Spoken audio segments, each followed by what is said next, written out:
Colleagues, let me now, without wasting any more time, invite the three speakers that will be coming one after the other. We have Masego Madzwamuse, who is the CEO of Southern Africa Trust. Masego, you're most welcome. And we also have Nyaradzayi Gumbonzvanda, Chair of ActionAid International and Chief Executive of Rozaria Memorial Trust. Welcome, Nyaradzayi. And we also have Dennis Rweyemamu, who is representing the Director of Policy Planning and Resource Mobilization at the Secretariat. Welcome, colleagues. I'll now ask Masego to come in and give us her welcome remarks and some background to this dialogue. Thank you very much.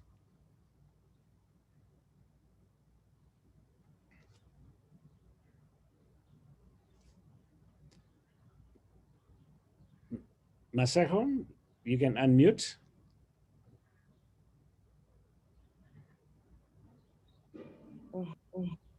Hi. Sorry, colleagues, I couldn't find my mute button, and you'll forgive me. I'm going to do. Oh, I found the video. I was going to do this without video. Good morning, and good morning, fellow colleagues. Sorry for the hiccups at the beginning, and in these unprecedented times, we are finding we have to make do with a lot of challenges. I am not going to take too much time, but just to give a bit of background to today's conference, and to really say I am glad and happy that as partners in the civil society, we're having this important conversation about building back better and looking at the regional integration development plan, indicative development plan. And just to say that perhaps the conversation we should be having is about how we build forward. And I'm borrowing here language that some of forward-looking feminist sisters have been using in discussions about how we rebuild and take the world forward and shape the discourse about what needs to happen in a post-COVID world. We do know that the aspirations of the RISDP is to build a SADC vision for 2050 and an indicative plan for 2020 up to 2030, which seeks to remove all barriers to deeper regional integration. Yes. Could you hold for a while? I understand people are not able to follow you. I don't know exactly what's going on. Just give us a minute or two just to find out what is going on. Colleagues, are you able to follow? If you can, please select the language. You're either selecting English, French, Portuguese, and remember to mute the original audio. Kindly select the language that you want to follow the proceedings in.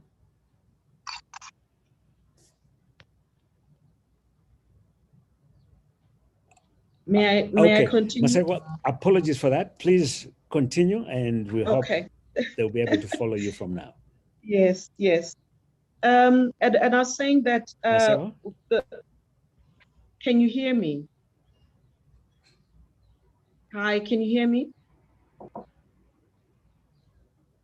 Yes, please, we can. Yeah. Okay. All right. Yes, please go ahead. Yeah. Yes. No, I was saying that the plan for 2020 to 2030 seeks to remove all barriers to deeper regional integration.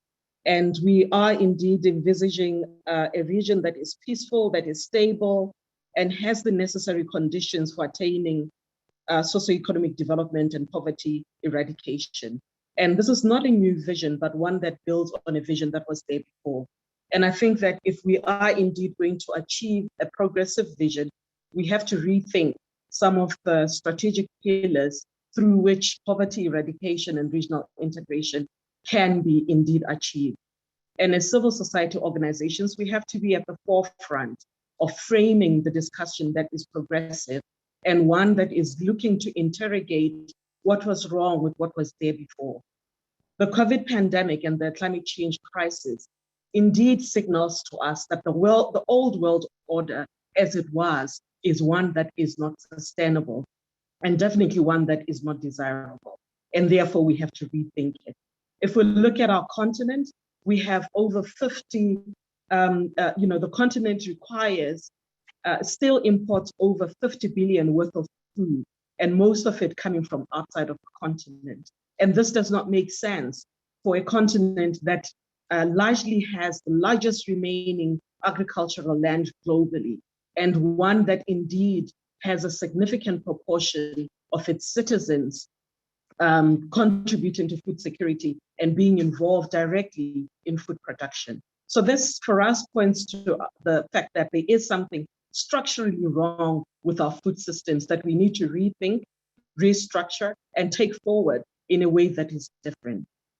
In the last year that we were affected by COVID, in the first 3 months of hard lockdown, a number of households were immediately pushed into food insecurity and unemployment, less than 3 months into the crisis. And again, this signals to us that there was something wrong with the economic system as we understand it.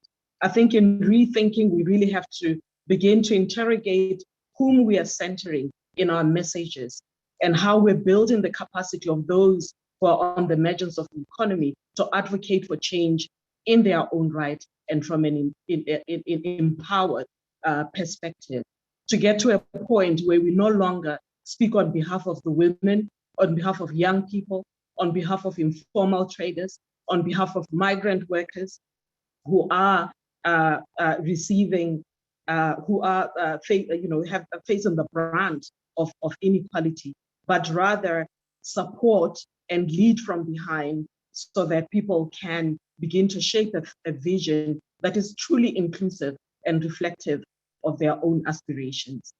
We speak about the need for partnerships with policymakers. And in these partnerships with policymakers, I think as civil society, we have to think about how we regroup in these times where we're being forced to work virtually and engage virtually, and start to think about whom we're leaving out in the platforms that have become largely available to us, so that we're not leaving a lot of the citizens behind. There are a number of platforms that we need to look at how we engage with them, community radios, the spaces that communities are continuing to organize themselves in, and make sure that policymakers are getting a sense of what the public discourse from below looks like.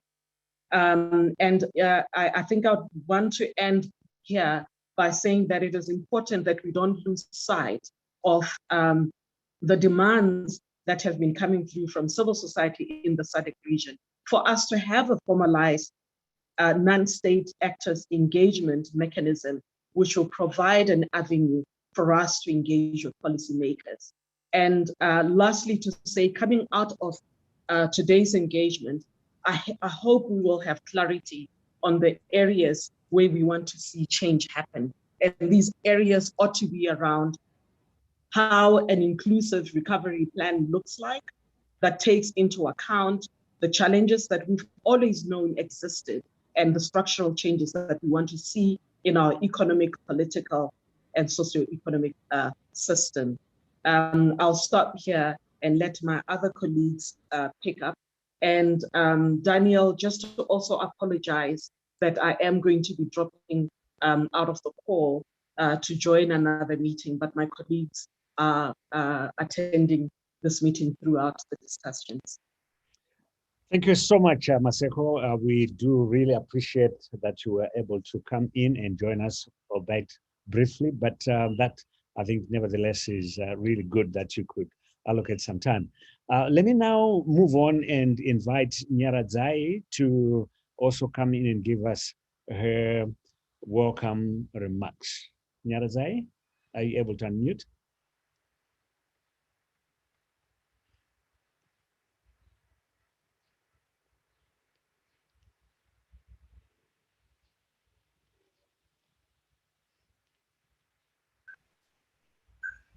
Yes.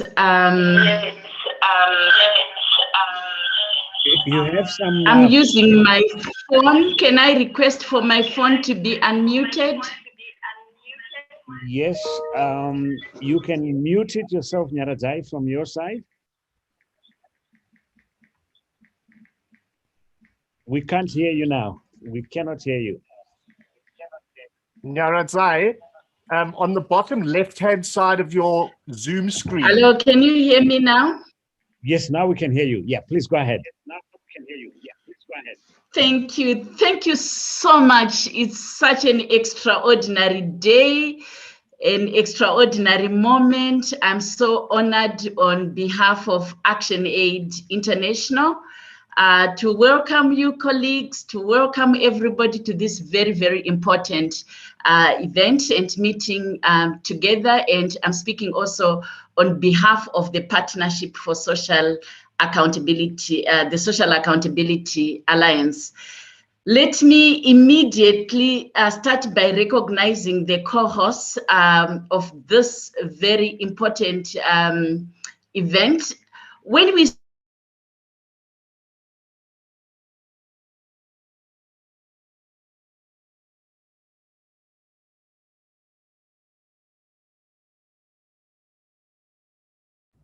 Nyaradzayi, we've lost you.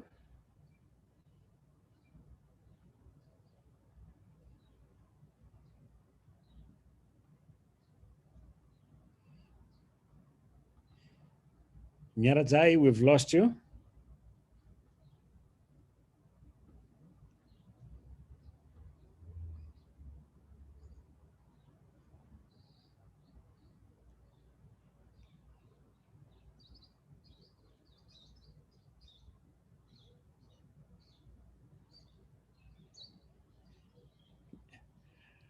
It looks like we've lost Nyaradzayi. Roy, are you able to hear me? I am able to hear you, Daniel. Okay. Nyaradzayi seems to be gone. Yes, that's fine. Let's move on. I'll ask Dennis to come in the meantime, and then when Nyaradzayi is able to rejoin, we can continue. Apologies for these technical glitches, colleagues. Dennis, welcome. Thank you, Daniel. Can you hear me loud and clear? Yes, Dennis, you're loud and clear. Yes. Please go ahead.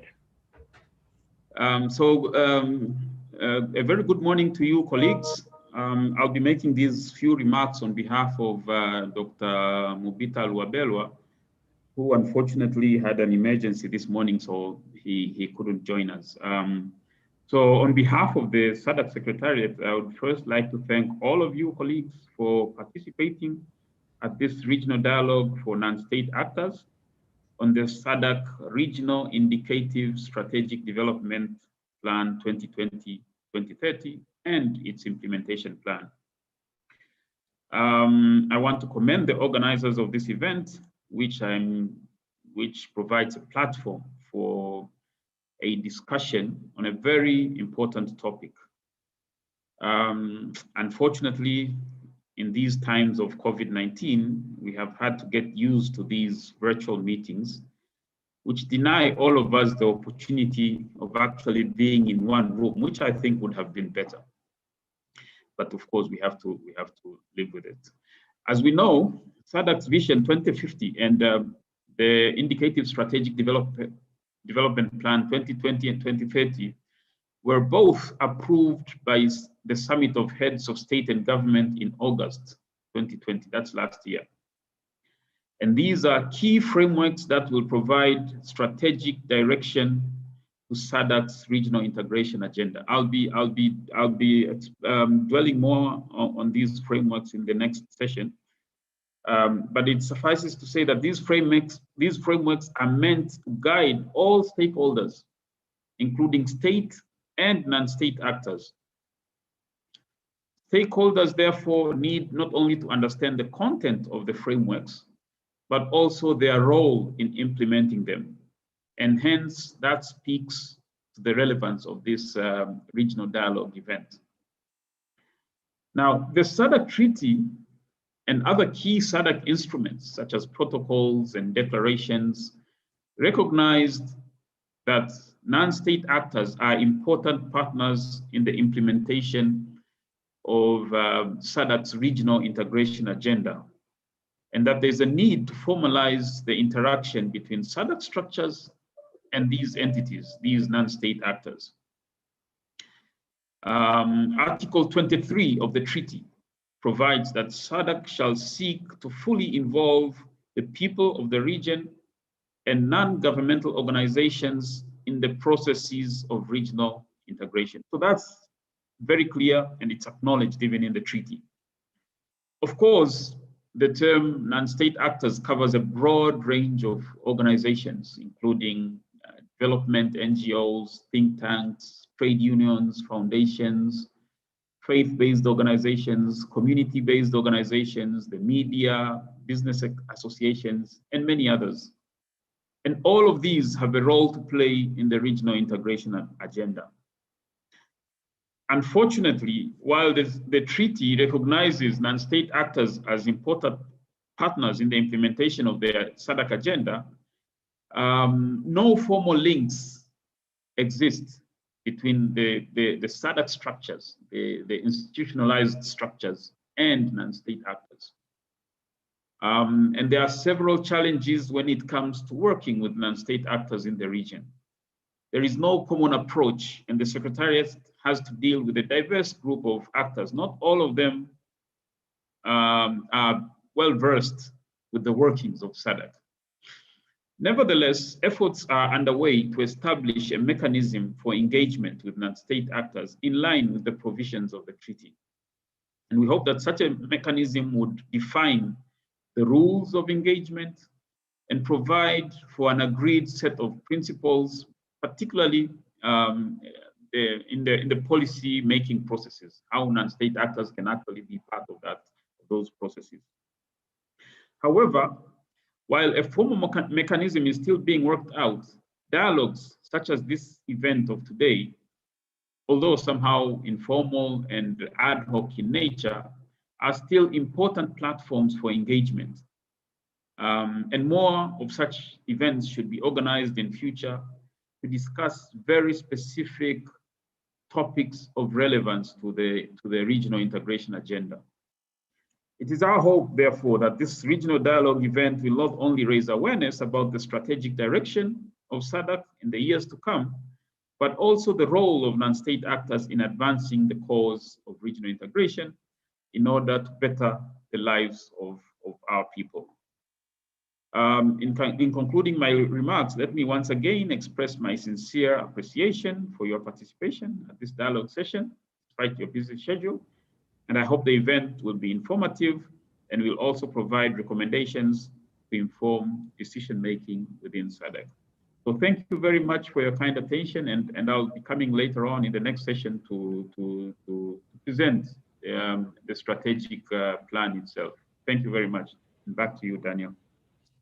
Thank you so much, Dennis, for the remarks and setting the context to this dialogue, and also giving us the perspective from the SADC Secretariat in as far as the importance of this event.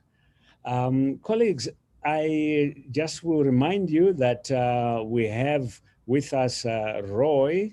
Roy is following us. He's a graphic rapporteur, and he is, if you follow his screen, you'll be able to see some of the key messages that he's capturing, which I've just put right there on the screen for you to see. In the event that I don't have him now, you can always pin his name and you'll be able to see whatever he is writing.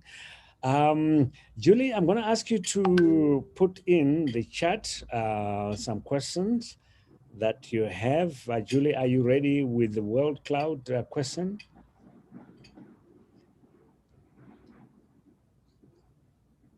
Okay.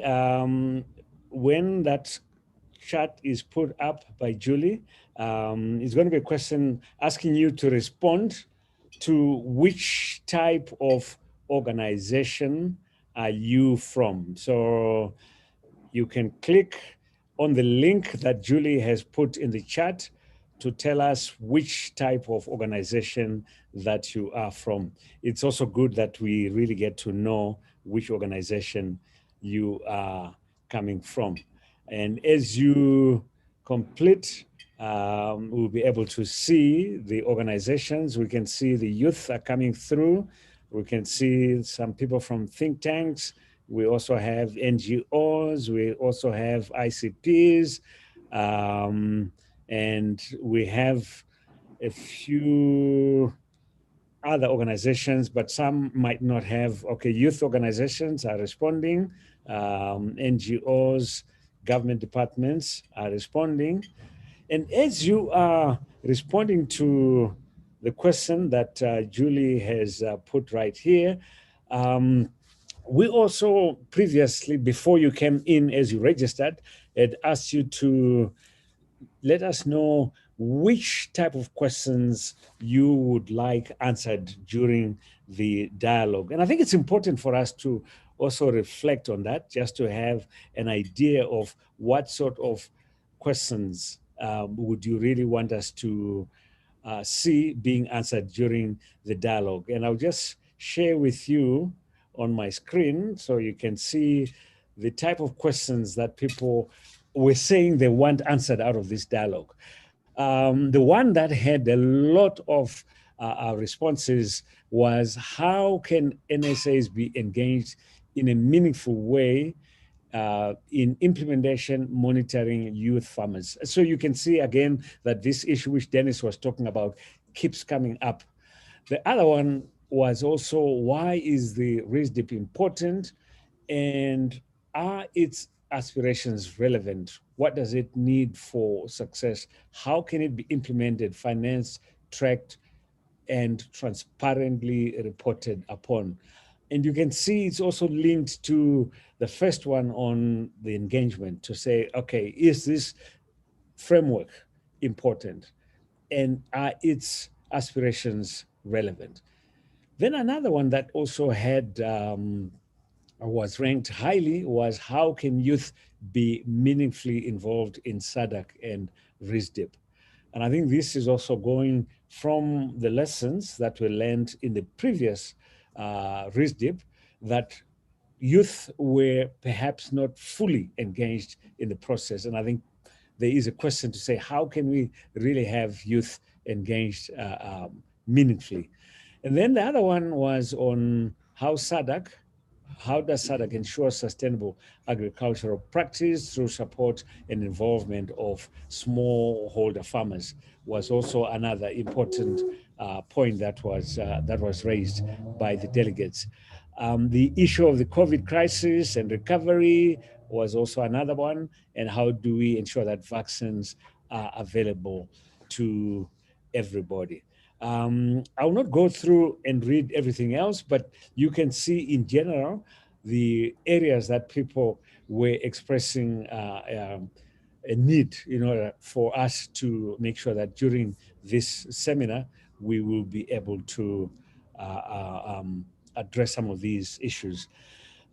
Colleagues, I want to make this interactive, and perhaps we'll just ask if there's any other expectations or comments that people want to bring to the fore that we can also deal with as we are proceeding. Before I invite Dennis to take us through his presentation on the RISDP itself.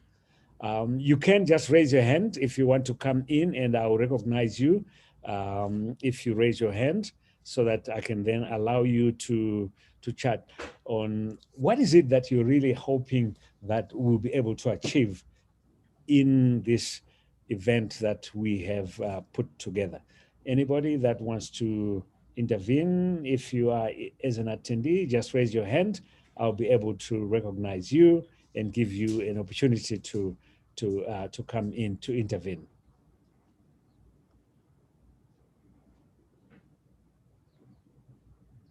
All right. I don't see any any hands.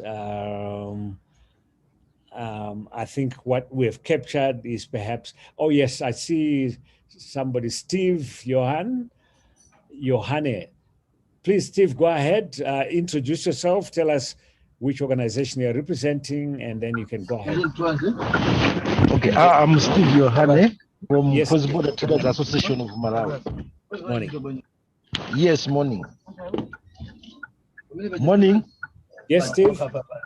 Go ahead. I'm Steve Johanne from Cross-Border Traders Association of Malawi. All right. Yeah. Tell us, what are you expecting out of this dialogue, Steve? I'm Why are you expecting here? that yes, I'm expecting that I will learn more about how the trade be like in the SADC and the issue raised concerning the COVID-19. What will be the next step? Because COVID has come for us, so we need at least to take certain measures to make trade to be growing, and then the economy in the SADC. So these are some my explanation, and the empowering of women in cross-border trade. Those are the issues what I'm expecting. Thank you very much, Steve, and you're most welcome. Yes. The issue of how to recover from the pandemic is one that is really of concern as far as cross-border traders are concerned. And I think it's an issue that we will at some point delve into in one of the breakaway sessions. Colleagues, allow me now to move on and invite Dennis to unpack the RISDP 2020-2030 and just allow us to understand what is this framework all about? What does it really have for non-state actors? Dennis, over to you. Thank you, Daniel. And good morning once again, colleagues. Daniel, I don't know if you will allow me to share the screen. Yes, you can share the screen.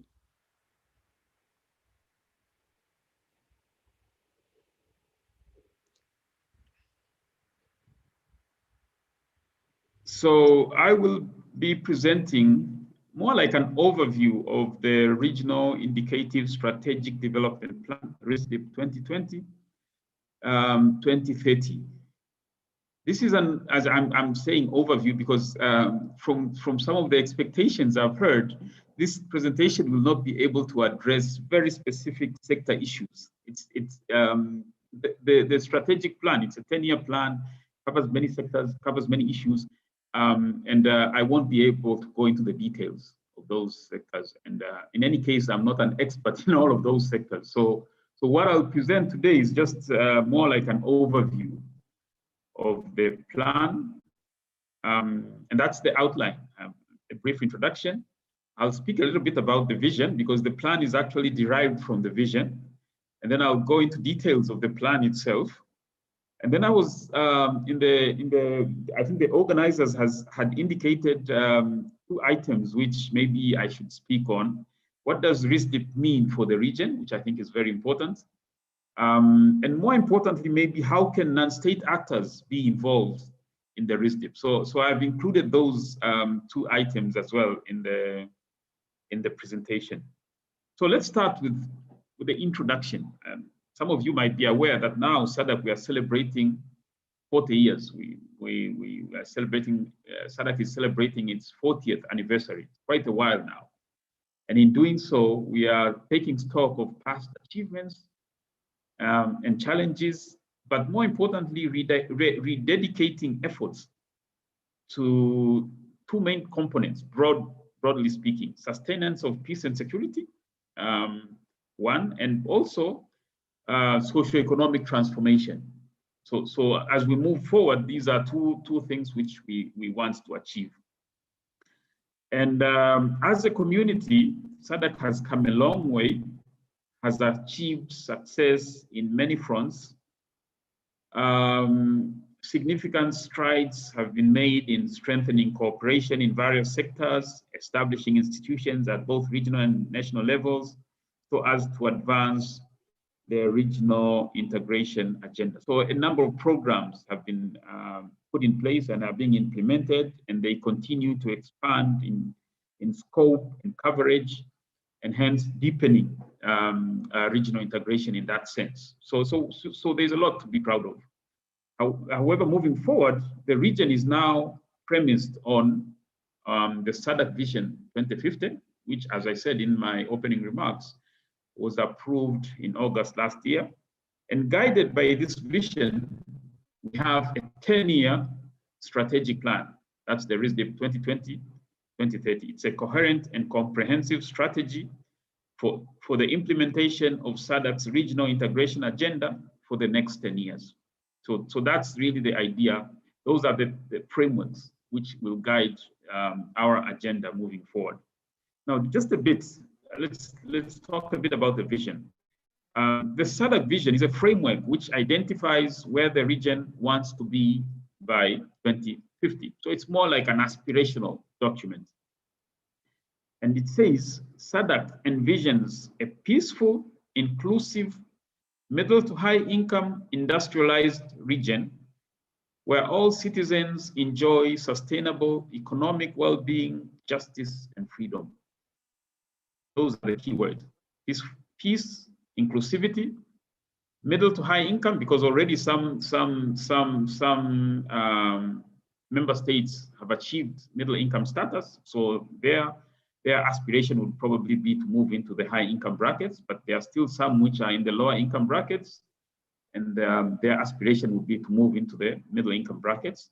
Industrialization, again, very key in terms of economic transformation, but more generally, economic well-being, justice, and freedom. Those are the aspirations of SADC. Now, the vision is based on a firm foundation of peace, security, and democratic governance. That's really the foundation or the bedrock of the vision, and is premised on the following 3 pillars. So there are 3 pillars which really sort of speak to the vision: industrial development and market integration. That's pillar number 1. Infrastructure development, quite key in support of industrialization and regional integration. But also pillar number 3 is social and human capital development, also a very important pillar. However, there are also cross-cutting issues which are sort of part of the aspirations of the vision. And these include issues like gender, youth, climate change, disaster risk management. And all these are important components of the Vision 2050. So in a nutshell, this is the structure of the vision. That's the diagrammatic representation of the vision. You'll see down there as the foundation, you have peace, security, and good governance. And then you have the 3 pillars: infrastructure development and market integration. Industrial development and market integration, infrastructure development, social and human capital. And then, of course, you have the cross-cutting issues, which cuts across all the pillars: gender, youth, environment, and climate change, and disaster risk management. Now, going into the RISDP, which is now the 10-year strategy, this provides a coherent and comprehensive 10-year development agenda on socio-economic, peace, security, political, and governance issues. It represents an attempt to lay out how SADC can best move towards the vision which we spoke about over the next 10 years. But it's not just, it didn't just come from the air. It builds on the achievements of what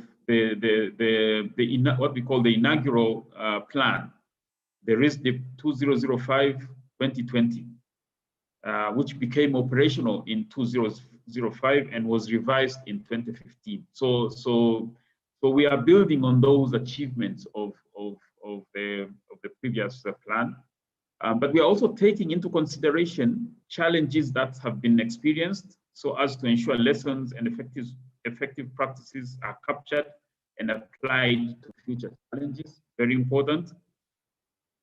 We are also taking into consideration the context, global, continental, and regional, around which priority areas were identified, but also importantly, developments in technology, geopolitics of migration, and SADC's development partner landscape. So all these have been taken into account in the process of developing this strategic plan for the next 10 years. Now, RISDP 2020-2030 covers 6 strategic priorities, and it's structured more or less along the lines of the vision. So you have one priority area, peace, security, and good governance, which is the foundation. And then you have the 3 pillars again, industrial development and market integration. You have infrastructure development in support of regional integration. You have social and human capital development, and you have the cross-cutting issues: gender, youth, climate change, disaster risk management. There's another important component which is called strategic management of RISDP, and we'll talk more about it. But this is really how we are going to manage this strategic plan so that we deliver on the strategic objectives and the outcomes and the outputs. Now, in each of these priority areas, the RISDP provides strategic objectives which are actually derived word by word, or drawn word by word from the vision, the outcomes, and the key interventions. So it's a strategic document like any other strategic document.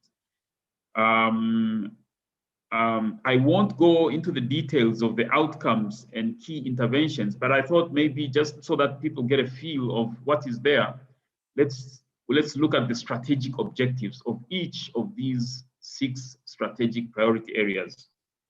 And we start with peace, security, and democratic governance. So under this pillar or this foundation, SADC undertakes to achieve the following strategic objectives. There's the issue of enhancing conflict prevention, management, and resolution, which is very important. So the mechanisms around that have to be enhanced, including the early warning systems that are capable of tracking and monitoring political, security, and socioeconomic threats. That's number one of the objectives.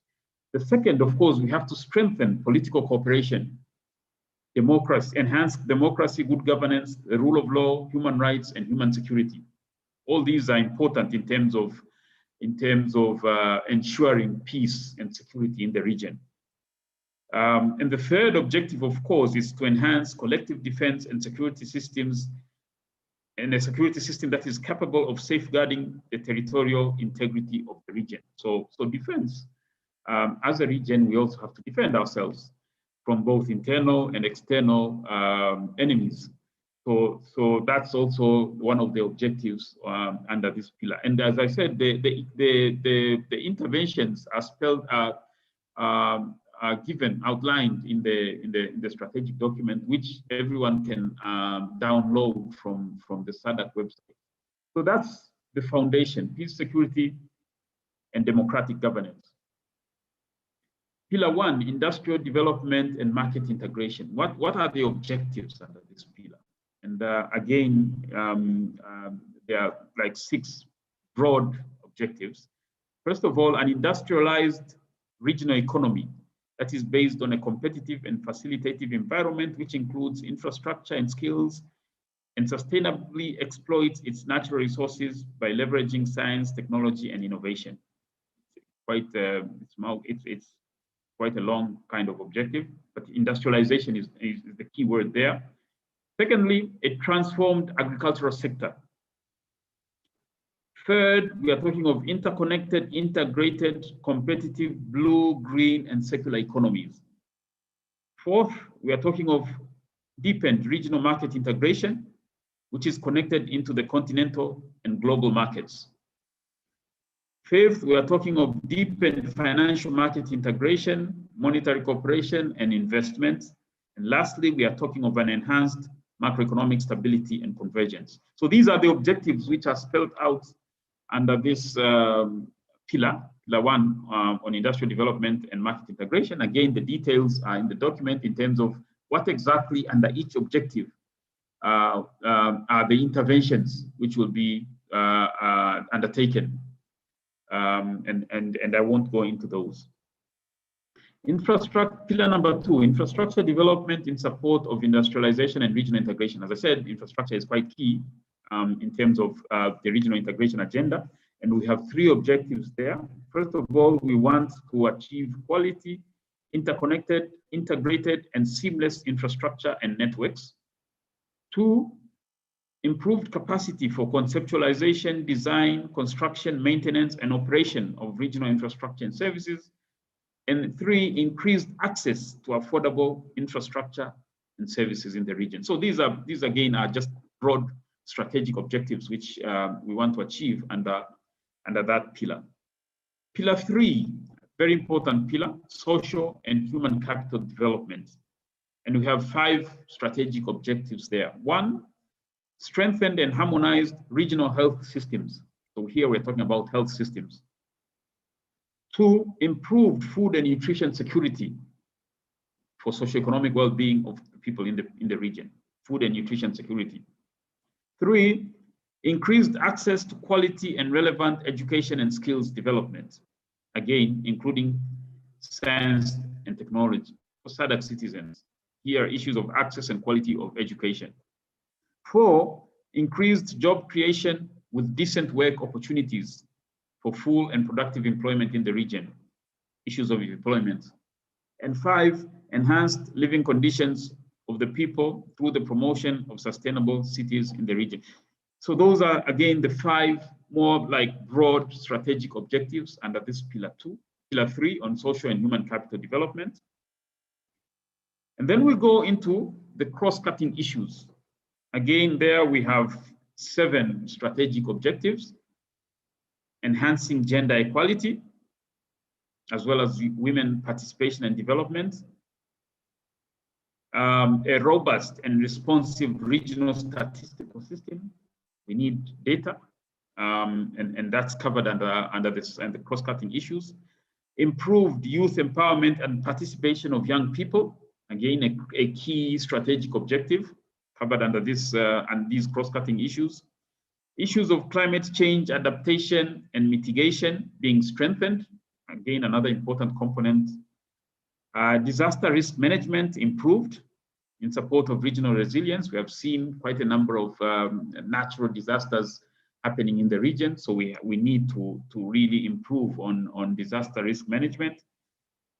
Sustainable utilization and conservation of natural resources and effective management of the environment, again another key component and cross-cutting. And then lastly, increased access to quality HIV and AIDS services for realization of an AIDS-free generation in the region. So those are the 7 strategic objectives and the cross-cutting issues, which are very important. And the interventions, as I said, are clearly outlined or described in the strategy itself. Lastly, the last component, which I mentioned earlier, another very important component is what we call strategic management of RISDP. And this is an important component as it is an acknowledgement that SADC needs to make some fundamental changes if it is to achieve its regional integration agenda, which it has set for itself. And under these components, there are 4 main strategic objectives. 1 is to enhance institutional effectiveness and efficiency. A look into the SADC institutional setup, including the issue of engaging with non-state actors. It falls under the institutional setup, and therefore there are interventions which have been outlined under this strategic objective. 2, the issue of financing. We need sustainable financing of our regional integration agenda so that we reduce dependence on international cooperating partners and fund most of our programs ourselves as a community. 3, monitoring, evaluation, and reporting. Of course, this is a very important function as well. We need to monitor and evaluate what we have been doing, what we have been implementing as a community, so that we can adjust accordingly. And lastly, but it's also very important, is the issue of visibility and awareness of SADC. And SADC has been criticized that it's not really known to the citizens out there in terms of what we are doing, what we have been achieving. So in this component of strategic management of RISDP, there is also that some interventions which are geared towards enhancing visibility and awareness of SADC, its activities, and the impact it has on member states and globally. So those are the 4 strategic objectives under this component on strategic management of the risk. Now, very quickly, let me talk a bit on in terms of what does RISDP mean for the region. Well, the strategy itself will contribute towards realization of SADC's ultimate goal, namely the improvement of the standard and quality of life of the people in the region. That, of course, is if it's effectively and efficiently implemented as planned. We have to ensure that stakeholders at the various levels, regional level, national level, are working towards these agreed priorities. Because these are the agreed priorities. There was a consultative process when developing the RISDP and coming up with these priorities. And now we expect that stakeholders at various levels will be working together to achieve these priorities. And all resources are also directed towards these priorities. But we're also saying that preparation of the RISDP is not an end by itself, but a process that will be followed by comprehensive 5-year midterm strategies. So in between here, we have 5-year midterm strategies. And of course, as usual, we have also the annual operational plans outlining the activities, financial and human resources, as well as organizational requirements for every year. So every year we also have annual operational plans, which are derived from these medium-term and long-term strategies. And as I said, the monitoring and evaluation aspect is very important. So RISDP will benefit from periodic reviews in order to respond better to the dynamics of a changing world and the interests of the region's diverse constituencies. And what we are saying here is that given the strategic priorities that have been earmarked, the implementation arrangements that have been put in place or laid out, coupled with the commitment of leadership at the highest level, we hope that and we expect that SADC is poised to excel. So really that's what the regional indicative strategic development plan is all about and what is expected from the plan. The last slide is really how can non-state actors be involved. Now it's important here to understand that the RISDP itself outlines priorities and intervention areas. It does not speak to the role of stakeholders. That's, I think, an important point to mention. So different within these priority and intervention areas, different stakeholders will have different roles to play. And we are saying that stakeholders need not only to understand the content of the framework, but also their role in implementing this strategy. And as I said in my opening remarks, non-state actors cover a broad range of organizations, including NGOs, think tanks, trade unions, foundations, faith-based organizations, community-based organizations, media, business associations, etc., etc. And these will have different roles in implementing the RISDP, depending on their primary objectives of their existence. Each of these non-state actors have their primary objectives for which they have been established. And some of the roles will be, as outlined, as listed there, businesses, for example. There are business associations, business entities who will look into issues, for example, of trade and see what role they can play in enhancing trade in the region, for example. There are some non-state actors whose primary role is advocacy. So how are they going to play this role in the context of the RISDP? There are some non-state actors whose primary objective is research and knowledge generation, the think tanks, for example. So they will have to look at the strategy, different components of the strategy, different pillars, and see how they can undertake research and generate knowledge to inform other key players of the strategy. Some non-state actors are involved in capacity building, some in monitoring and oversight, some like the media in communication and awareness creation, etc., etc. So different non-state actors have different roles to play, and they have to find a place within the strategy itself and articulate or express themselves in their respective roles. But what we're saying here is that in order to play any meaningful role, non-state actors will have to work closely and engage with state actors in implementing the SADC agenda. So the mechanism I spoke about, the engagement mechanism, is quite crucial, whereby there has to be some kind of formalized link in terms of how non-state actors work with the institutionalized structures of SADC to implement this regional integration agenda within the context of their existence, of their primary objectives of their existence of those non-state actors. So, colleagues, in a nutshell, I think I've come to the end of my presentation. Thank you very much for your kind attention, and if there are any issues of clarification, further elaboration, or just general comments, I'll be happy to hear those. Thank you very much. Thank you very much, Dennis, for that very clear and concise presentation. You can stop sharing your screen. Thank you so much. We will allow comments or questions at some point, Dennis, and I hope you can still stay with us to go through the discussion. For the purposes of our panelists and attendees, if you have any questions, please put them in the Q&A section and not in the chat. The chat is only for greetings and administrative matters that you might want dealt with. But for any specific issues regarding questions or comments, kindly put them in the chat. That will then allow us the opportunity of dealing with them.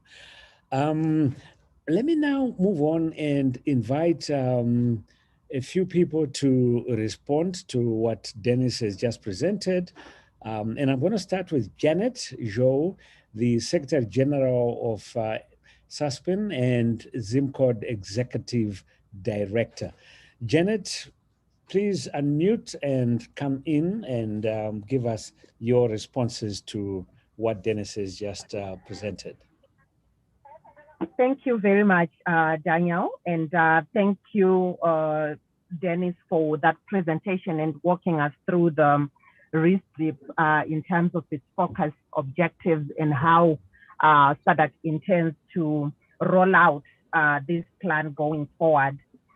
And let me appreciate the elevated status of non-state actors within the RISDP as partners in the implementation, in the monitoring of the RISDP, but also the broader vision, the Vision 2050, as you have indicated.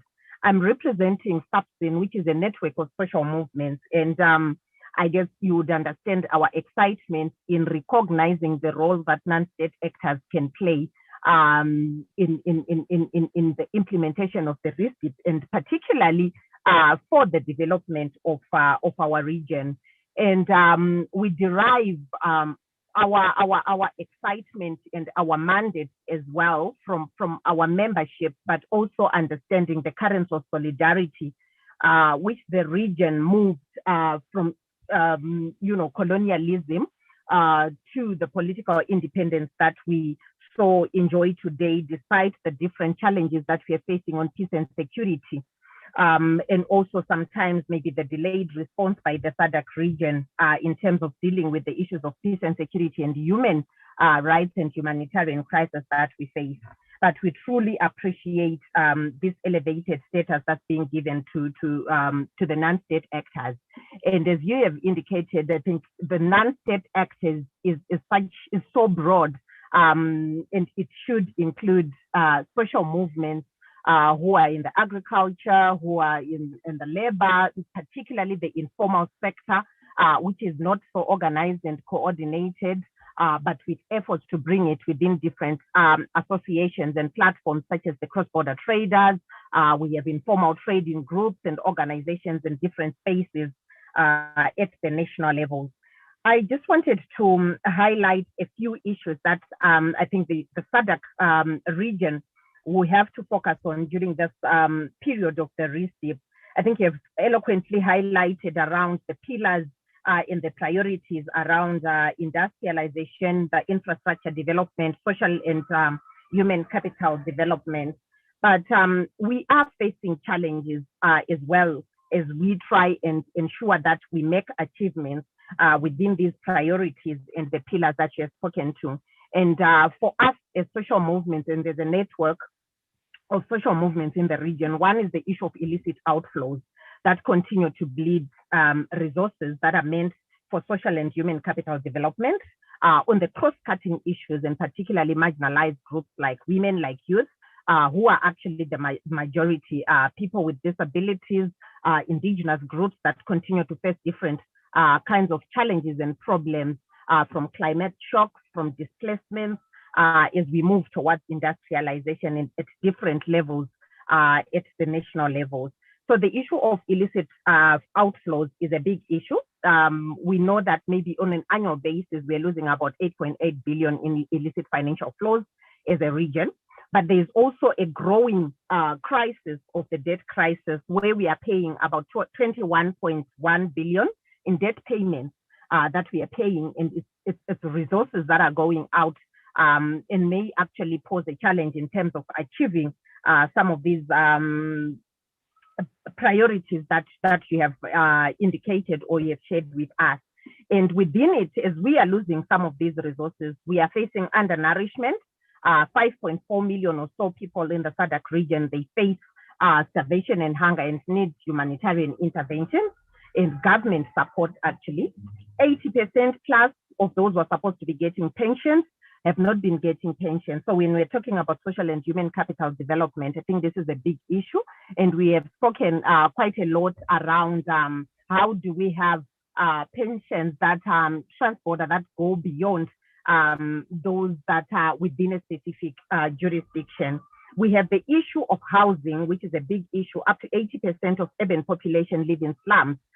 We have organizations that are working with informal settlements, and this is a big issue, which I believe within the social and human capital development, the SADC region will have to work on. The sanitation in the era of COVID-19, and we are looking at building back, but also building forward. I think there are lessons that we have learned from the 40% plus of the SADC region does not have proper sanitation facilities. Then we talk about education. 32% grade 6 students are actually illiterate, and this is being exacerbated as well by COVID-19.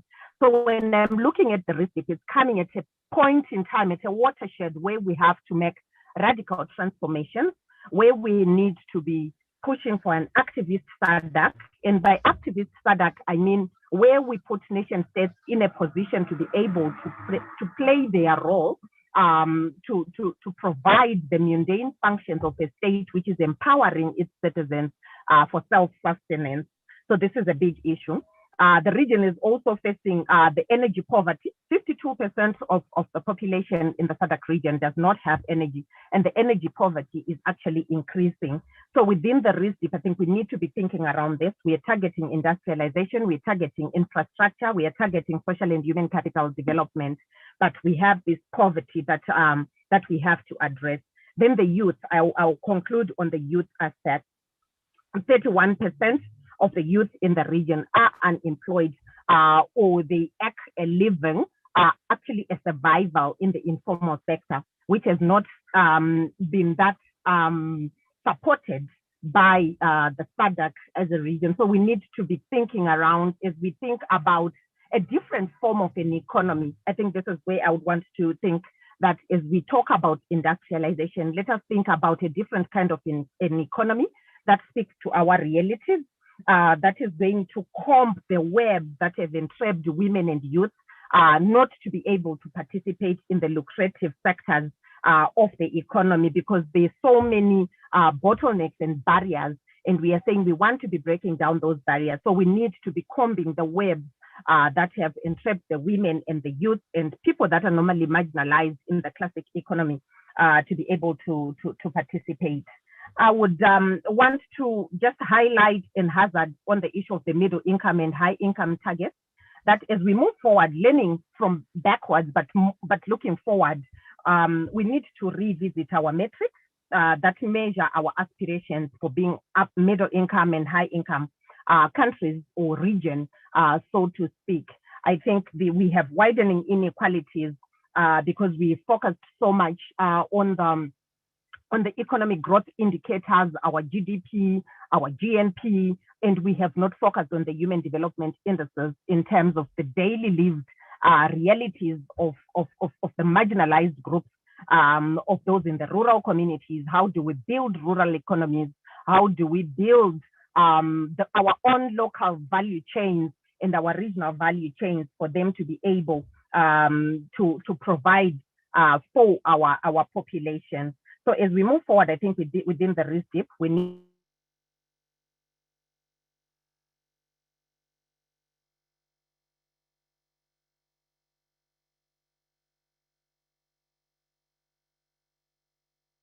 talking about accountability. That means, as I've spoken, and moving as well, I think beyond the state-centric SADC to a people-centric SADC, to a people-centered SADC that puts, all these pillars that you have spoken to at the center as we address our different challenges that are posed as we engage and link with the global village, particularly in this COVID-19 pandemic, in the climate shock that we have faced.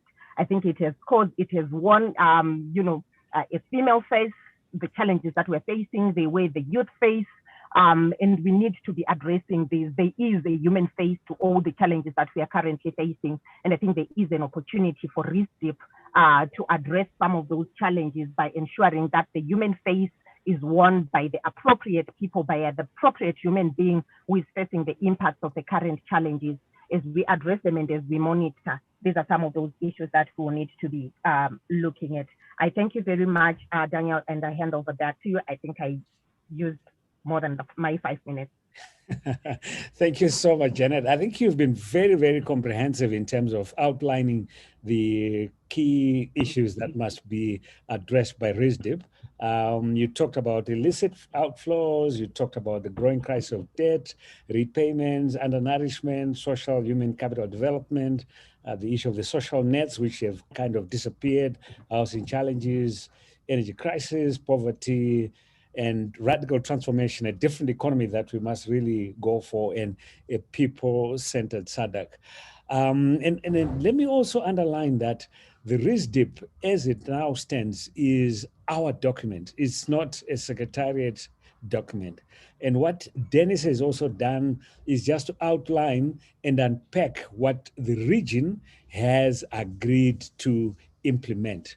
So in this dialogue, what we're now doing is we're now looking at that document, that framework, to say, how can we make this framework start to address some of these issues, some of these priorities that we have spoken to, Janet. And remember also that implementation is at a national level. We need to make sure that at a national level, we are collaborating to start addressing some of these cross-cutting issues that you have raised. Thank you so much, Janet.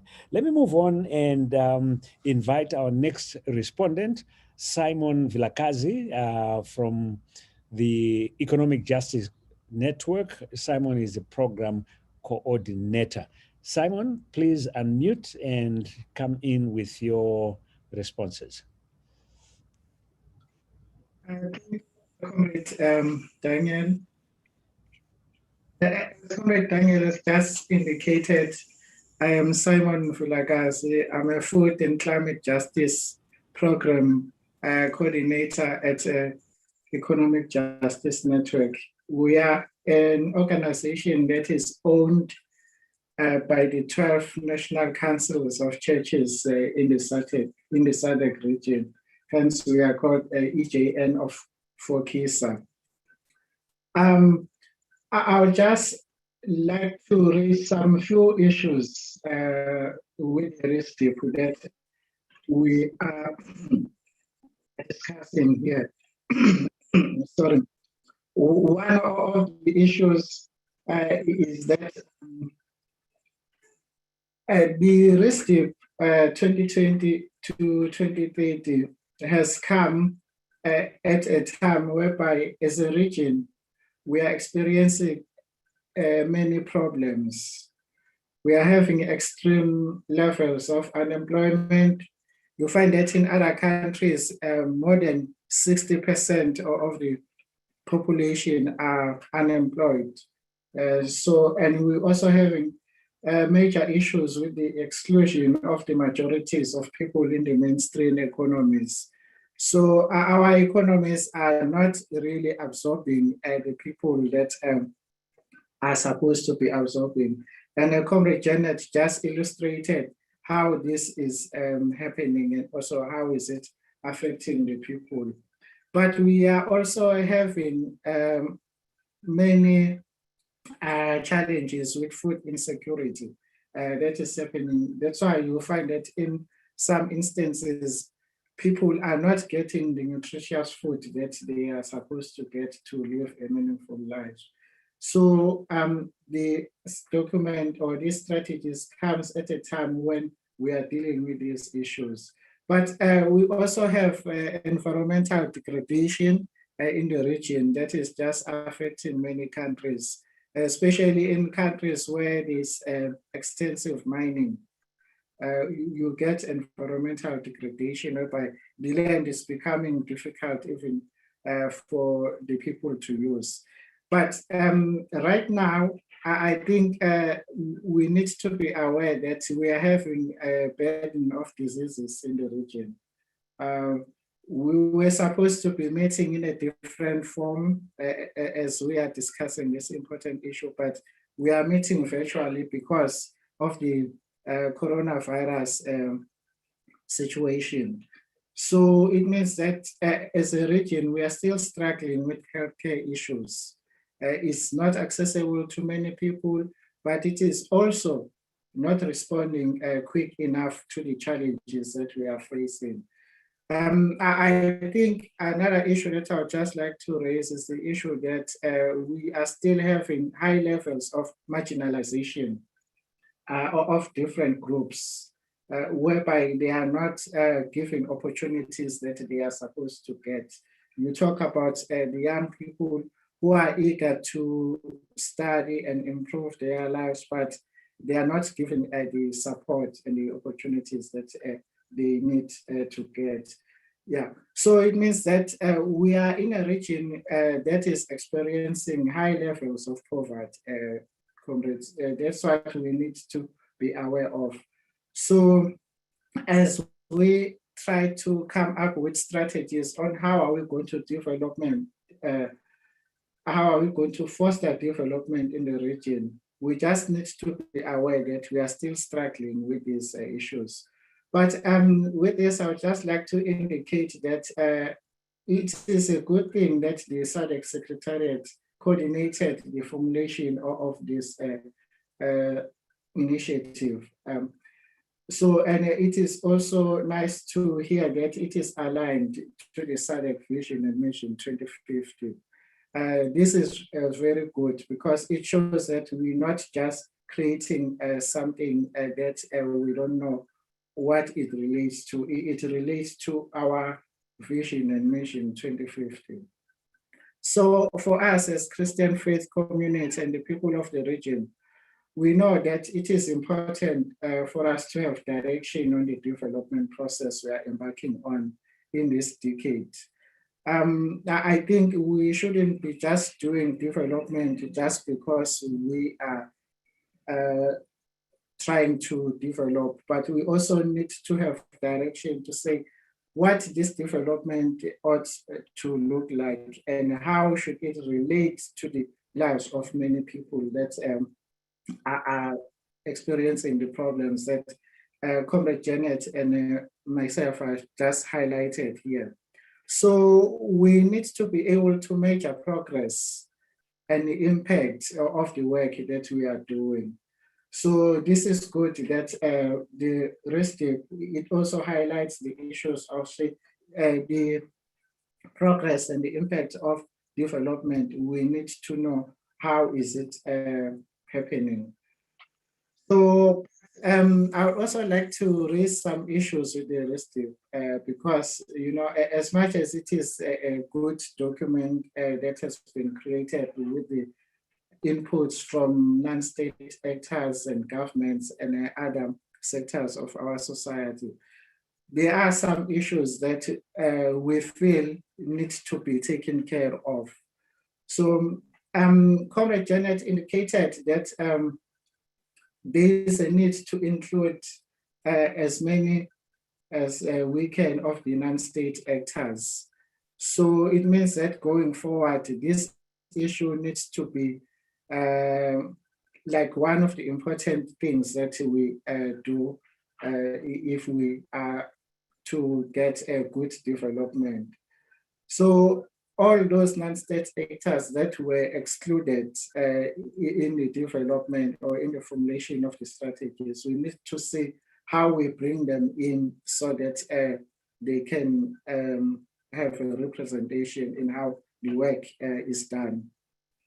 But also, we need to just ask ourselves to say, if we're still having the problems that we have highlighted, and we know that this is not the first strategy that we have developed as a region. We had another one, the previous region.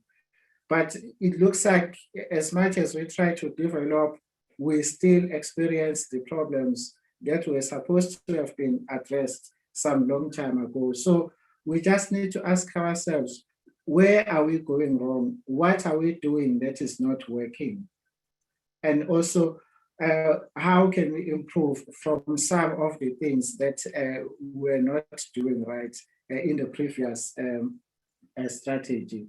So I think this is important because we need to take stock of where we're coming from so that we can have a clear direction on how to address the challenges that we have been facing, and also to say in the future, these challenges should not continue to be a disturbing force in our development agenda. So, but also I think one of the issues that we need to be aware of is that there are many people in the region who have lost their lives. And even these days that we are having this meeting, many people continue to be dying from some of the things that should have been prevented a long time ago. I think the issue of the violence in Mozambique, and also the issues of healthcare that is not able to deal with the challenges, are some of the things that just need to make us see that you know, whatever we try to do, it needs to assist us in a real terms so that we can avoid losing lives, whereas we should be improving the lives of our people. So I think here it points to the issue that comrades were raising to say that if the RISDP is to be implemented in the member countries of the SADC, how are these member countries prepared to overcome the challenges that have been disturbing our development as a region? Because if member countries are not doing what they are supposed to do, it means that we'll continue having the problems that we are having. So, and I think with this, it just points to the fact that there's a need for member countries to see the importance of aligning national policies and strategies.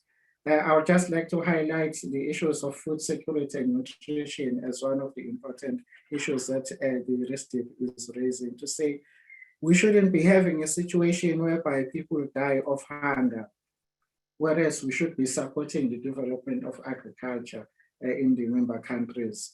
So this is just one of the issues that the member countries need to see how they highlight, how they align their national policies and strategies to the RISDP, so that countries don't do something different only to find that the RISDP is advising them to do something in a way that is going to assist in the development. So we also need to have a respectful and effective cooperation that includes the SADC Secretariat, member state governments, and non-state actors in the implementation of the RISDP. I think this is very important because we are having a situation right now whereby we try as non-state actors, as civil society, we try to reach out to the SADC Secretariat and even to member countries with our inputs on issues. But they get our documents, they get our communique, but it looks like they just get these documents, and after that, we are not told if they are implementing what we are recommending in these documents. So there is that need of being respected so that the cooperation can be meaningful, colleagues. So I think these are just the issues that I would like to raise, but there are a number of issues that we still need to see how we improve on as a region so that we don't continue to be having the challenges that we should have sorted long time ago. So thank you, comrades. Thank you, Comrade Simon, for that intervention. You raise quite a number of issues, challenges with extreme unemployment, hunger, addressing food security issues. How can member states ensure that they align their national development plans to the regional frameworks, access to vaccines or health issues in general, the challenges that we are currently experiencing? How can we ensure that we address that in marginalization of non-state actors? How do we measure progress? How do we ensure that we become accountable to any commitments that member states have made? And also you talked to the violence in Mozambique and the importance of mutual respect. Thank you so much. Let me move on, colleagues, and invite our next respondent, Tulo Makwati, from the SADC Business Council. Tulo, if you can unmute and also put on your video so that people can see you. Over to you, Tulo. Good morning, everyone. I'm not sure if my video is working very well. It's been giving me some challenges of late. We can see morning, you. Daniel. How are you? Morning. Morning. Fine, thank you. Good, thanks. Thank you. My name is Tulo Makwati. I'm the coordinator for the SADC Business Council. Thank you, Daniel, for the invitation, and thank you to Dennis earlier for the presentation on RISDP, and thank you to all the participants who are in this meeting. So my job is just to introduce the Business Council and also to share our experiences when it comes to the RISDP. So for the benefit of those who are not aware who the SADC Business Council is, the SADC Business Council is a regional apex body of national private sector organization of all the 16 national private sector organizations from SADC member states. So in addition to representing all the 16 national private sector organizations at a national level, we also represent regional associations, which are sectorial in nature. For example, mining associations, agricultural associations, banking association, to mention a few. Quite recent, we've opened up our structure to also include our corporates and other interested bodies that can add value to the work that we're doing. So the purpose of the SADC Business Council, the SADC Business Council was actually launched in 2019. So as an organization, we are quite young. We still have a lot to learn going forward. And the purpose of the Business Council is basically to provide a private sector vehicle where private sector can dialogue with SADC, particularly when it comes to policy making processes. I think what happened before was the realization that policies were being done at a SADC level without private sector input. And at the end of the day, private sector is expected to implement policies where they did not provide input or guidance. So as a result, the Business Council is trying to bridge that gap where private sector and SADC can also dialogue together in promoting private sector interest economic development and regional integration, particularly in Southern Africa. Right. So now, when it comes to RISDP, maybe before I talk about RISDP, our participation as private sector or our participation as SADC Business Council in SADC processes at the moment more limited to industrial development forum, are limited to technical forums, such as trade facilitation, industrialization, etc. I would definitely say that the participation process has not developed to where we want it to be. And one of the reasons why we have not achieved, or the interaction has not developed, is because we do not have the rules of engagement in place between SADC and private sector. But I'm happy to let you know that the process of developing the rules of engagement is ongoing between SADC Business Council and SADC Secretariat. We have actually developed it's no longer a draft at the moment, it's more like a final concept, which has been circulated with member states for comments. And if everything goes well, the rules of engagement will then be adopted in the next Council of Ministers meeting in August 2021 in Malawi. So in line with the SADC Treaty, Articles 5, 16A and 23, the overall objective of the engagement between SADC member states and SADC Business Council is basically to ensure that private sector contributes towards SADC objectives of achieving socio-economic development, which is anchored on peaceful, middle-income industrialized region, where all citizens and member states enjoy sustainable economic well-being, justice and freedom. So this is something we hold very dear, because we think it's very important to unlock the interactions between private sector and SADC Business Council. The specific objectives of the engagement or the rules of engagement is basically to facilitate involvement of private sector in SADC regional integration. The engagement, therefore, seeks to systemize the relationship between member states, SADC Business Council on behalf of private sector, and between SADC Secretariat and Business Council itself. The engagement framework recognizes the treaty provision, Article 16A, that primarily the engagement with the private sector should be organized through SADC national committees. Furthermore, the specific objectives of engagement between public and private sector are consistent with the provision of the RISDP 2020-2030 that specifies a number of areas in which private sector can be involved, including development of policy guidelines on public-private partnerships, initiation of institutionalized public-private dialogues, incorporation of private sector representatives in SADC national committees, institutionalization of regional competitiveness and business climate surveys in the SADC region, institutionalization of SADC biannual business forums, and facilitation of regional dialogue mechanisms aimed at improving investment and business environment. So the engagement mechanism at its current state recognizes all the above points that I've just mentioned.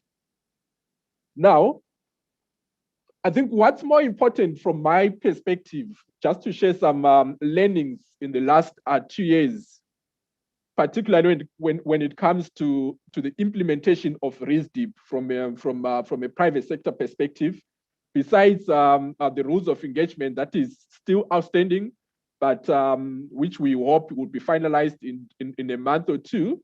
Our challenges have been that most of our members, because as a regional business body, our membership comes from national business associations, which I mentioned earlier, 16 of them.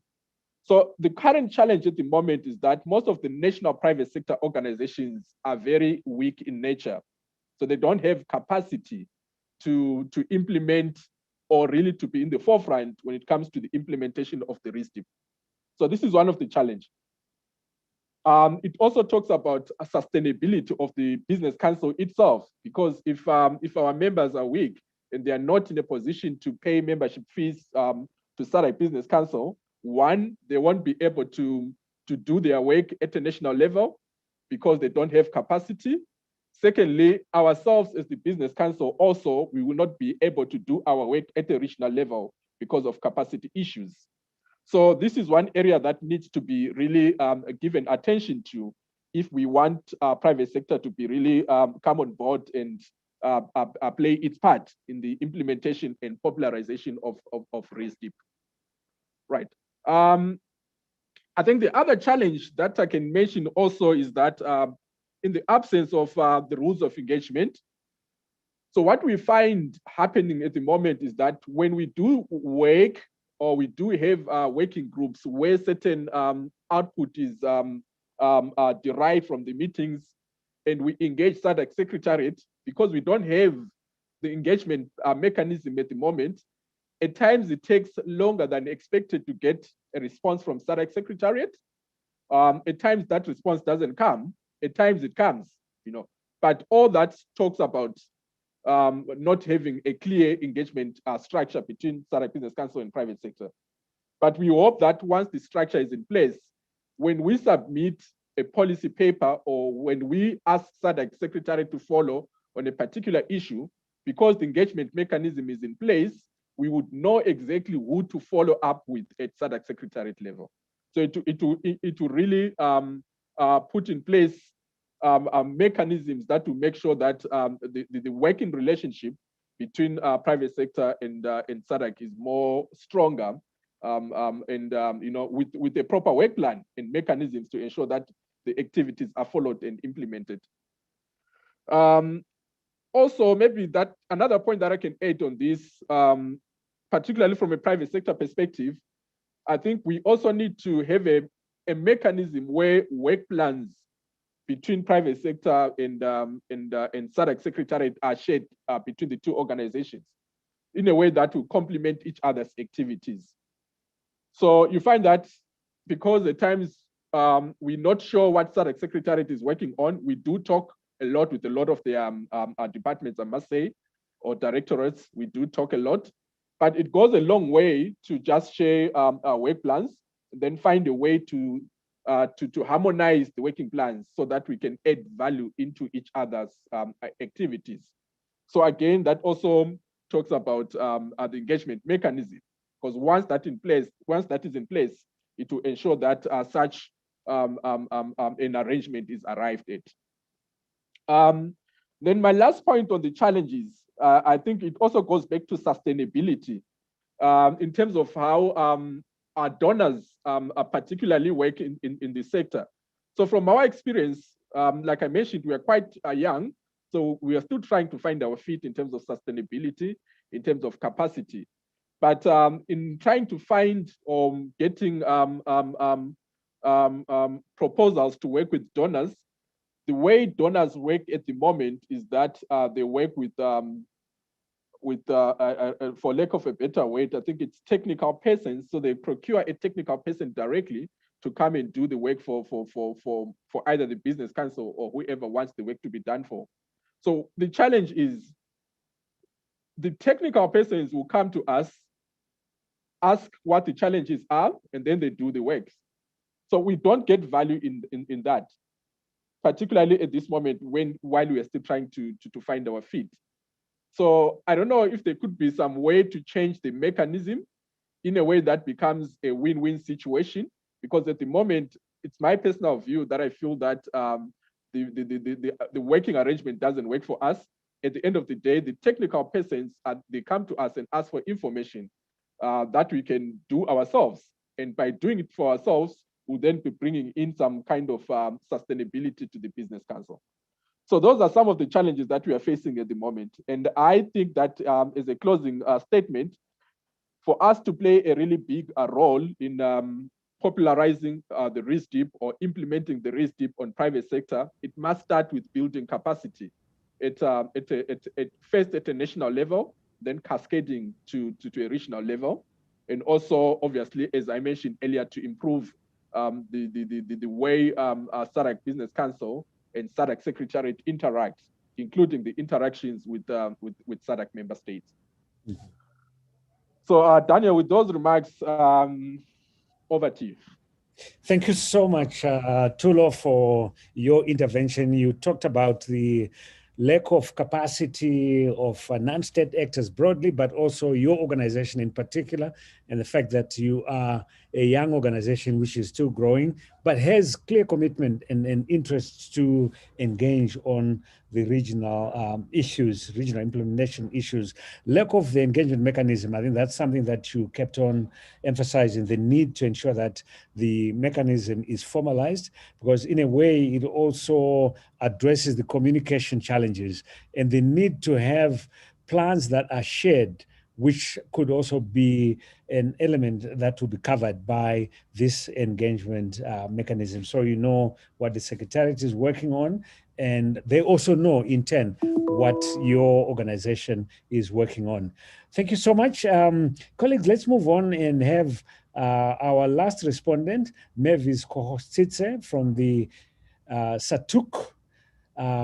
She is the Executive Secretary. Mavis, please go ahead and unmute yourself and also show your video so that people can engage with you.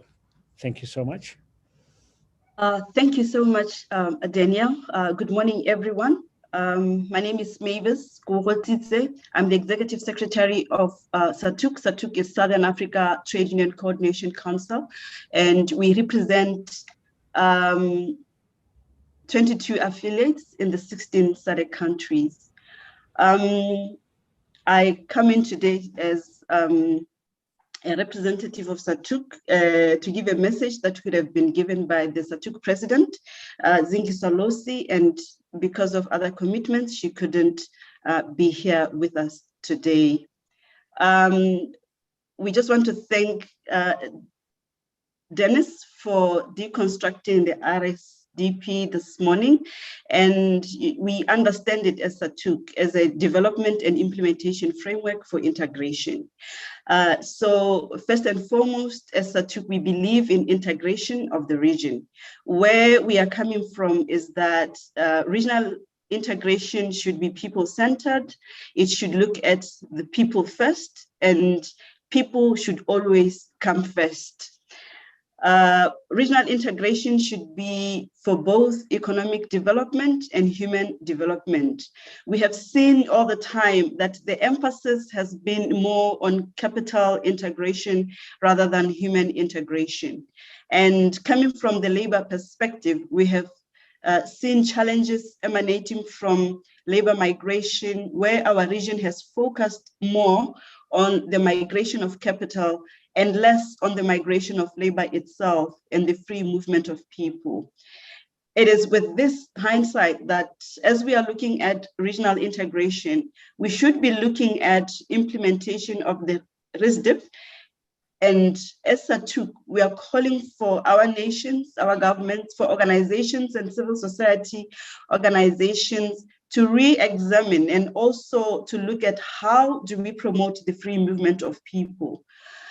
It is with this focus that we are saying all labor, all workers should have access to rights, and that people should not lose their rights simply because they have crossed the border, in the same way that people should not lose social security benefits they have accrued just because they have crossed the border, maybe from Zimbabwe to Zimbabwe, from Botswana to Namibia, etc., etc. We also take cognizance and appreciate the work that has been done through the SADC employment and labor sector, which is a tripartite of the SADC Ministers of Employment and Labor, the SADC Private Sector Forum, SPSF, and representatives of workers, which is us, SATUCC, to ensure that there is portability of accrued benefits and also push for the agenda of recognition of rights of all workers, and the respect of workers should not be determined based on their nationality, but should be determined by the fact that they are workers. And this is our driving agenda. And we have seen with the outbreak of COVID-19 that it has created the need and also amplified the deficits that existed before in terms of the provision of social security and social protection to all. We have noted concern in some countries where it has become very difficult for migrant workers to access social protection in this time of a crisis. And it is with this understanding that we are calling for the provision of social security and social protection to all in our region, whether migrants, whether you are a migrant, we have migrant status, whether you are a national, these rights should be accorded to all. And it is with that that we also call for the full recognition of trade unions, both at the national level and also at the regional level in policy-making decisions. Trade unions should not be left behind. Workers should not be left out. By this, we mean workers who are either formally employed or informally employed should not be left behind. In the same way, we are speaking to SDGs, Sustainable Development Goals, and the message throughout is not leaving anyone behind. And even in the RISDP implementation strategy, let us not leave anyone behind. The youth, women, informal traders, all players in different sectors of our economies, and even the most vulnerable and marginalized among our communities must be taken on board when we talk of regional integration.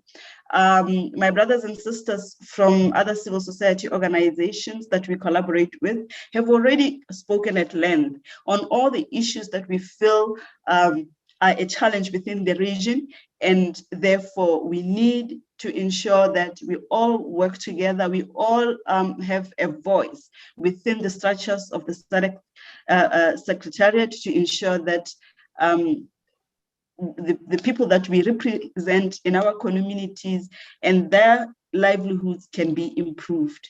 Thank you very much. Thank you very much, Mavis, for your comments, your intervention, emphasis on leaving no one behind, people first agenda, ensuring that there's free movement of people in the region, and also promoting access to rights. These are some of the key issues, issues that you are highlighting that the RISDP, or while we are implementing the RISDP, we need to ensure that these are indeed addressed. Colleagues, we are now coming to more or less the end of this first session, which essentially was to provide some context and lay the ground, the basis for the interactions that will be taking place over the next day and a half, including what we'll do this afternoon, as well as the breakaway sessions, bearing in mind some of these key priorities that have been articulated by the various speakers who have come in representing the different formations from a private sector, from a non-governmental organization perspective, faith-based organizations, trade unions, highlighting what they feel are key imperatives that we need to be looking at. But before we close, and I will ask Nyaradzayi to come in to just give us a final closing remarks. I'm just looking at a few questions or comments that have been posted in the Q&A section. The one is from Pedro Cosa, who says, non-state actors are represented in the SADC National Commission in Mozambique. The challenge that they face is lack of funding because their budgets depend on donations and do not include regional integration issues. In short, SADC does not seem to provide any funding to empower. So the point he's making is that there's need, as we are now looking at the implementation of the regional indicative plan, to see how we can also capacitate non-state actors through some financial support. And then Henry Singeli is saying, how will the implementation of the RISDP involve people living with disability. Again, these are considerations that we should bear in mind as we are deliberating. And then the other one is Tokozile Lungu. Most other countries have a high number of young people who are jobless, but the systems in the countries also makes it hard for them to get employed. Yet this has been on most agenda for quite a while. How will we approach job creation differently? So I think it's important to, as we unpack the activities that will be undertaken at a national level, to ensure that some of these challenges that are being highlighted here are addressed. Adolf Maveneke says RISDP 2020-2030 builds on achievements of the previous strategic plan and the challenges that were experienced at that point. What are some of these challenges, especially within the social and human capital pillar that the new plan has to learn from? And I guess this will be an issue that will also be unpacked during the breakaway sessions. These breakaway sessions have been put together in a manner where it also allows us to go into more detail as far as these challenges that have been highlighted. Inclusion of non-state actors, this is Bubakan, is a gap and would undermine its achievement. That's why we are here, to try and see how non-state actors can indeed be effectively engaged in the RISDP process. Innocent also says we need to define the formal links. So that's talking to the engagement mechanism. And Nelly is asking how the implementation will help people with small scale business and empowering the youth. And again, another point from Innocent, relying on private sector associations has led to underperformance of the council. One of the challenges, people are not paying membership. Do you see any other way to solve this? I think that's perhaps an issue that could be considered by the likes of Tulo Mokwati from the SADC Business Council as some of the challenges that we are confronted with. And then finally, Nsungunyane says, RISDP looks good on paper. I'm yet to hear a presentation that clearly explains the implementation plan that is inclusive of non-state actors as a stakeholder. I think Dennis's intervention, Nsungunyane, was clearly articulating the importance of having non-state actors to be part and parcel of this whole process. And later this afternoon, we will also be listening to some member states who also give us some examples, experiences of how they are engaging non-state actors at a national level. And perhaps this is something that would then need to be taken as an example across the board. Colleagues, let me see if we can invite Nyaradzayi to come in and give us, Nyaradzayi, to come in and give us some closing remarks. Nyaradzayi, I know we lost you earlier, but perhaps you could then come in right at the end and give a closure to this particular session. Nyaradzayi, over to you. Thank you. Thank you so much. Kindly, you can hear me loud and clear? Yes, we can. Thank you so much. What an ordinary morning. And I'm getting key messages from a number of colleagues. I'm sharing these reflections in my role as the chair of ActionAid International. And I'm sitting 200 kilometers out of Harare in my village. So technology for me immediately means for us in SADC region, it's no longer a luxury, it is a right. I would like to see it more in RISDP, especially for people living on the margins and in the context of COVID. We have to really step the issue of technology. This is why I could not connect because it was the technology issue. It's so extraordinary that we come together in the diversity of who we are. We were only to liberate Africa and to liberate Africa because we dared to, across our diversities, to name the issues and to find solution until the last country was independent. This is where we are at the moment, and this is where we need to look at this RISDP as a commitment and tool that is to assert and give possibilities for the peoples in the region to claim their rights, to live a life free of poverty, and to the future. I echoed the words of Masego at the beginning, and which were said throughout colleagues, that we are building the future.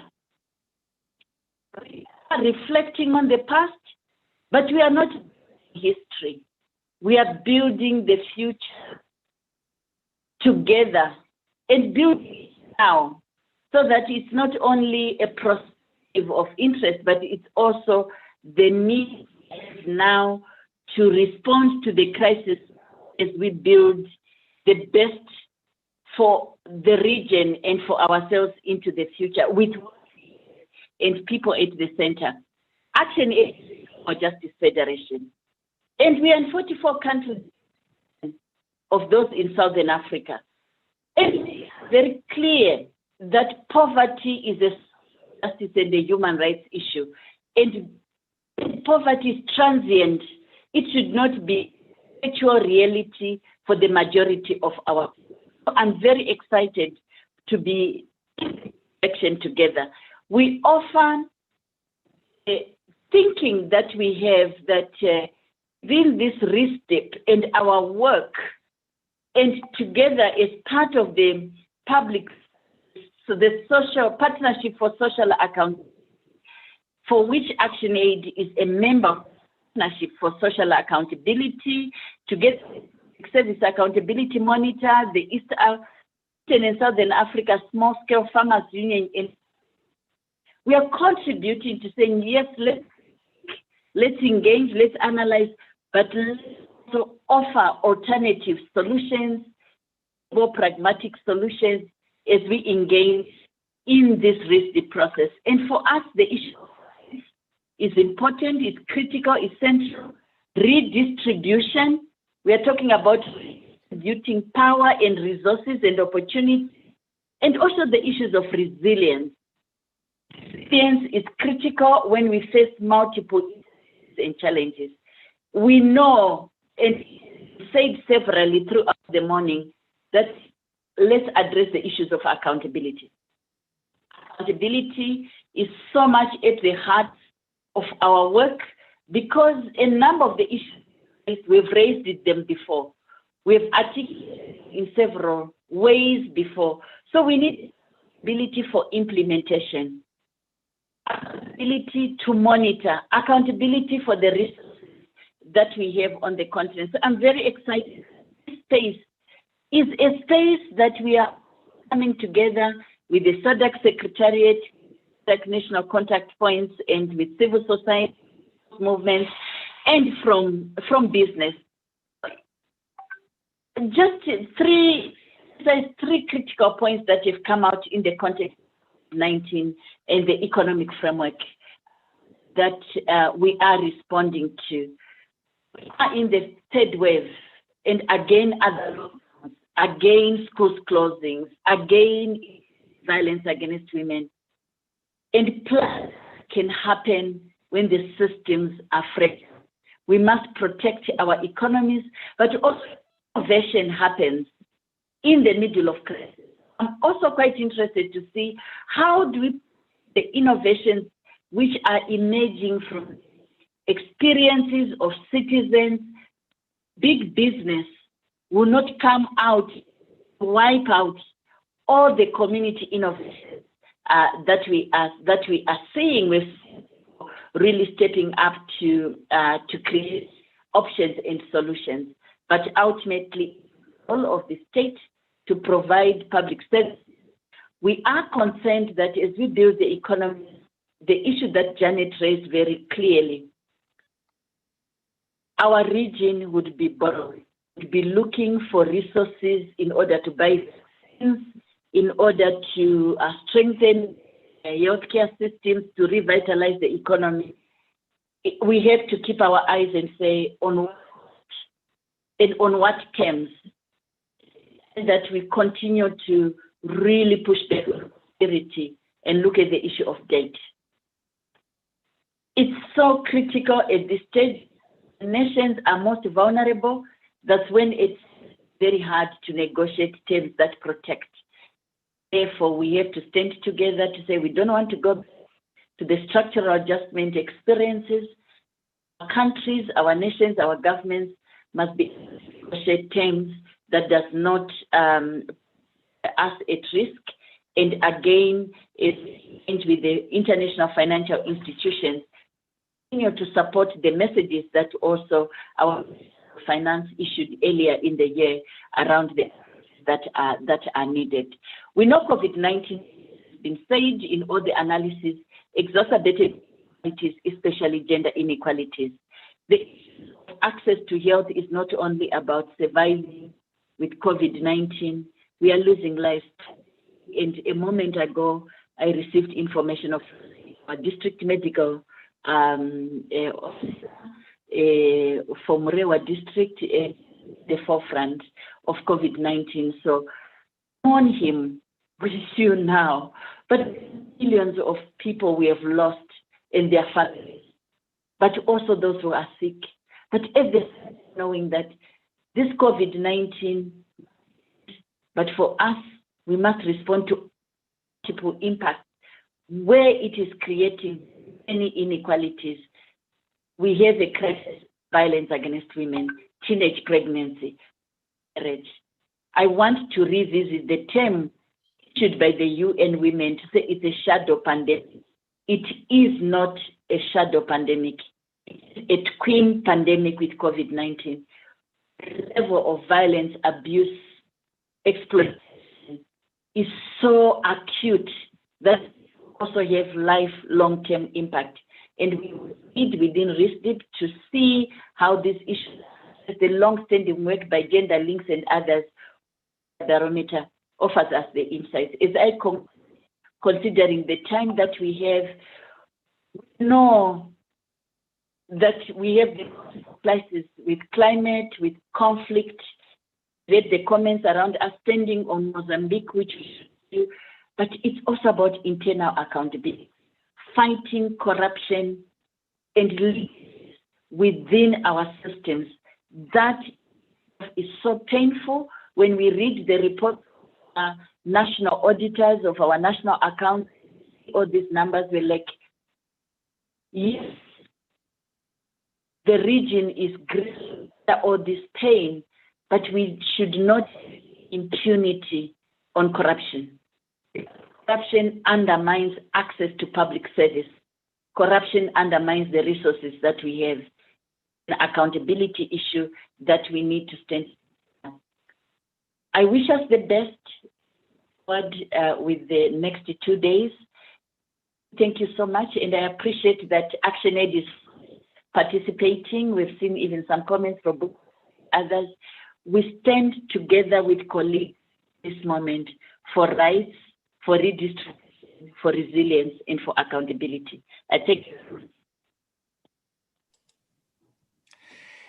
Thank you very much, Nyaradzayi. I think echoing your statements at the beginning, Daniel has just called me to say that all 3 of his networks have dropped. So he's asked me to kindly close on his behalf for this morning. Thank you very much to all our presenters and to all the participants who are part of this discussion this morning. Overall, we have 240 people registered for this dialogue, and there was about 95 of us on the line this morning. So we look forward to being with you again this afternoon for our session where we're going to hear from the national contact points, the SADC national contact points in Malawi, in Zambia, in Tanzania, and in Zimbabwe, who will tell us a little bit more about how they're engaging non-state actors in their countries and how they hope to do so going forward. So we look forward to speaking with you again at 1400 at 2 o'clock this afternoon. And we'll be using the same webinar link. Thank you very much, everyone. Thank you. Thank you so much, Julie. Thank you, Danielle. Thank you, everyone. Thank you. Bye-bye. Thank you all, colleagues.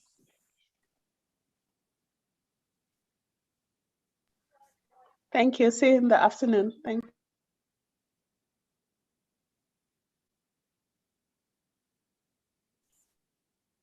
Good morning, Simon.